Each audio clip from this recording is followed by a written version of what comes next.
ఎందుకంటే ఒకసారి వాల్యుయేషన్లో తప్పు జరిగింది అన్న తర్వాత మళ్ళీ తిరిగి వాల్యుయేషన్ చేయించినా నమ్మకం కుదరదు పిల్లలకి. ఎవరికైతే గతంలో తక్కువ మార్కులు వచ్చినా ఈసారి ఎక్కువ మార్కులు వచ్చినా, లేదా గతంలో ఎక్కువ మార్కులు వచ్చిన వాళ్ళకి ఇప్పుడు తక్కువ మార్కులు వచ్చినా దాన్ని సరిదిద్దే ప్రయత్నం రీవాల్యుయేషన్తో చేసినా పిల్లలు సంతృప్తి పడరు.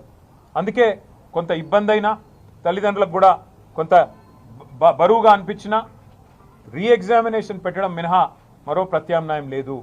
తప్పకుండా రీఎగ్జామినేషన్ పెట్టాలి అని బీఆర్ఎస్ తరఫున మేము కూడా ప్రభుత్వాన్ని డిమాండ్ చేస్తూ ఉన్నాం. రెండవది, ఎక్కడ జరిగింది తప్పు? పిఎస్సిలో జరిగిందా? మీ ప్రభుత్వంలో ఉన్న వాళ్ళు ఎవరైనా పెద్దలు ఈ కుంభకోణంలో భాగమైనారా? ఎట్లా వాల్యుయేషన్లో ఇంత పెద్ద ఎత్తున మిస్టేక్స్ జరిగినాయి? తప్పకుండా నిజం నిగ్గుదేలవలసిన అవసరం ఉన్నది. అందుకే ఒక జ్యుడిషియల్ కమిషన్ వేయాలని చెప్పి మేము డిమాండ్ చేస్తూ ఉన్నాం.